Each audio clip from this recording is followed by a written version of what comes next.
Hello friends, जब सहारा refund portal पर deficiency की भरमार हो चुकी है, तब अब जाकर करीब 10 महीना 11 महीना के बाद सहारा मैनेजमेंट जागा है कि आखिर यह डिफिशेंसी, आखिर यह त्रुटियां क्यों हो रही है।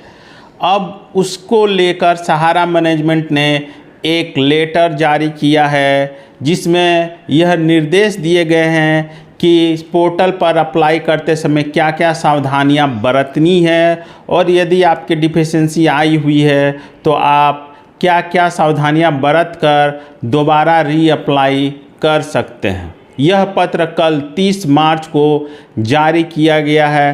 तो आप समझ सकते हैं कि सहारा मैनेजमेंट कितनी तेज़ी से काम कर रहा है, एकदम कछुए की चाल से लगा हुआ है। जबकि अगस्त महीने से ही डिफिशेंसी के मैसेज आने लगे थे और अब मार्च के आखिरी, आज 31 मार्च हो गई है। इतने दिन इंतज़ार करने के बाद सहारा मैनेजमेंट जागा है और निर्देश दे रहा है अपने जमाकर्ताओं कि आपको कैसे फॉर्म भरना है, क्या क्या त्रुटियां हो रही हैं, उन त्रुटियों को कैसे दूर करना है। तो दोस्तों, आज का यह वीडियो आप लोगों के लिए काफ़ी महत्वपूर्ण होने जा रहा है, क्योंकि सहारा का मैं वह पत्र आप लोगों को दिखाऊंगा जिसमें बताया गया है कि वो कौन कौन सी त्रुटियां हैं जिनको आप दूर कर सकते हैं, कैसे दूर कर सकते हैं, और क्या करने से आपको डिफिशेंसी का मैसेज नहीं आएगा। आपको अपना रिफंड पोर्टल पर अप्लाई करते समय क्या क्या सावधानियां बरतनी है जिससे कि आपको डिफिशेंसी नहीं आएगी। तो दोस्तों, अगर आप लोगों ने अभी तक हमारे चैनल को सब्सक्राइब नहीं किया है तो प्लीज़ सब्सक्राइब कर लीजिए, क्योंकि इस तरह के नए नए वीडियो सिर्फ आपको इसी चैनल पर मिलेंगे। तो आइए दोस्तों, शुरू करते हैं आज का वीडियो। जैसा कि आप स्क्रीन पर देख रहे हैं कि कल 30 मार्च की तारीख में यह पत्र सहारा क्रेडिट कोऑपरेटिव सोसाइटी लिमिटेड के ऑफिस से जारी किया गया है। इसके विषय में साफ साफ लिखा हुआ है कि CRCS के पोर्टल पर सम्मानित सदस्य जमाकर्ता द्वारा भुगतान संबंधी अपलोड किए जा रहे प्रपत्रों में पाई जा रही त्रुटियों के संबंध में, मतलब साफ साफ लिख रहा है कि जो डिफिशेंसी CRCS पोर्टल पर आ रही है, जो भरा जा रहा है जमाकर्ताओं के द्वारा, तो उसको लेकर क्या अवेयरनेस होना चाहिए, क्या सूचना देना चाहिए, किस तरह से भरेंगे कि त्रुटियां नहीं होगी, उसको लेकर यह पत्र सहारा मैनेजमेंट के द्वारा जारी किया गया। आगे लिखा जा रहा है कि महोदय, उपरोक्त विषयांतर्गत अवगत कराना है कि central registrar of cooperative society CRCS द्वारा शुरू किए गए रिफंड पोर्टल पर जिन जिन कारणों से रिजेक्शन की स्थिति बन रही है, उनकी एक सूची तैयार की गई है,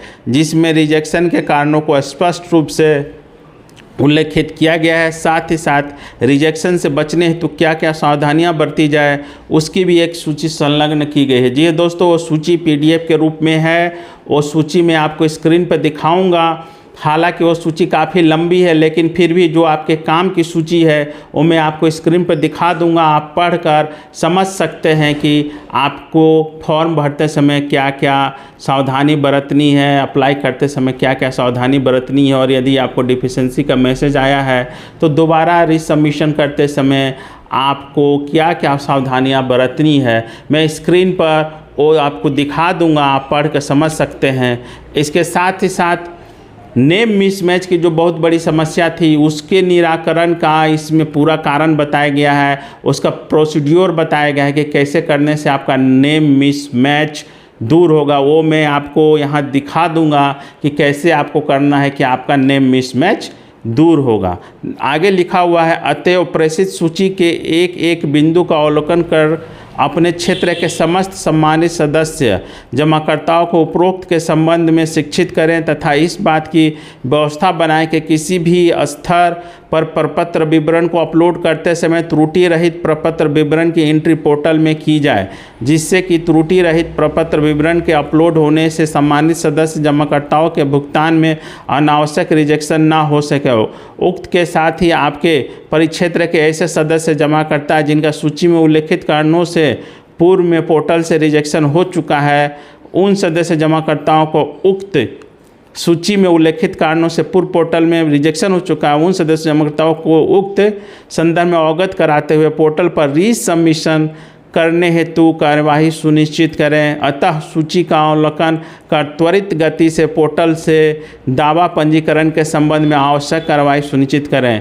तो इस तरह से सभी अधिकृत केंद्र, मतलब जो भी फ्रेंचाइजी हैं सहारा के या फिर जो एजेंट हैं, जो ऑफिस है, उनको यह निर्देश दिया गया है कि सभी जमाकर्ताओं को इस सूची से अवगत कराया जाए। इसमें जो सूची दी गई है कि किन किन कारणों से डिफिशेंसी हो रही है और उनका रिसबमिशन में किस प्रकार से उनको दूर किया जाएगा, उससे अवगत कराया जाए, जन जागरण किया जाए, लोगों को, जमाकर्ताओं को इस बारे में पूर्ण रूपेण सूचित किया जाए। विशेषकर एजेंटों को यह कार्य करना है, क्योंकि एजेंट ही जो होते हैं उनकी डायरेक्ट पहुंच निवेशकर्ता तक होती है। तो मैं सहारा के सभी निवेशकों और एजेंटों से, विशेषकर एजेंटों से आग्रह करता हूं कि आप वो सूची प्राप्त कर लें और सूची लेने के बाद आप क्या करें कि सभी जो निवेशक हैं जिनको चाहे रिसबमिशन, मतलब जिनको रिसबमिशन करना है, जिनको डिफिशेंसी आया है या फिर जो अभी अप्लाई करना चाहते हैं,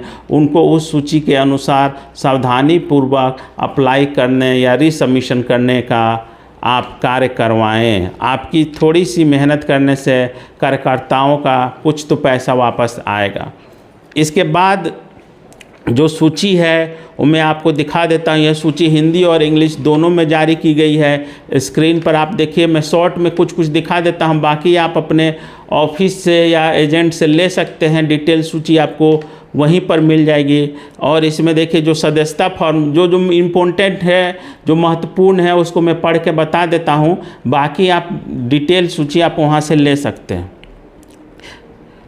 सदस्यता फॉर्म से संबंधित जो त्रुटियां हैं, डिफिशेंसी, उसमें लिखा हुआ है, आप स्क्रीन पर भी देख सकते हैं कि सदस्यता फॉर्म साफ़ सुथरा भरा होना चाहिए। सदस्यता फॉर्म में सदस्य का फोटो हस्ताक्षर होना अनिवार्य है। सदस्यता फॉर्म में सदस्यता नंबर साफ साफ लिखा होना चाहिए। सदस्यता फॉर्म पर अधिकृत व्यक्ति का स्टंप लगा होना चाहिए, जिससे कि उसका एम्प्लॉय कोड इत्यादि होना चाहिए। मतलब जो भी अधिकृत व्यक्ति है उसका स्पष्ट कोड होना चाहिए और स्टंप लगा होना चाहिए, नहीं तो रिजेक्ट हो जाएगा।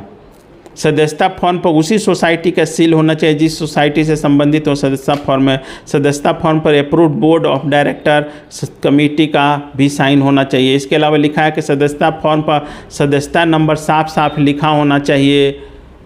सदस्यता फॉर्म पर अधिकृत व्यक्ति का स्टंप लगा होना चाहिए। तो इससे संबंधित है। जैसे कि इसके अलावा नीचे लिखा सदस्यता फॉर्म पूरा लोड अनिवार्य है, कहीं से भी कटा फटा नहीं होना चाहिए। सदस्यता फॉर्म के साथ KYC का सदस्यता फॉर्म का स्कैन कॉपी भी लगा होना चाहिए। तो इस प्रकार से कुछ ज़रूरी है सदस्यता फॉर्म को लेकर। इसके अलावा जो और भी बहुत सारी त्रुटियां हैं, तो जिसका डिटेल आपको वहां से मिल जाएगा, ब्रांच से, चाहे जो आपका एजेंट है वहाँ से ले लीजिएगा लिस्ट में।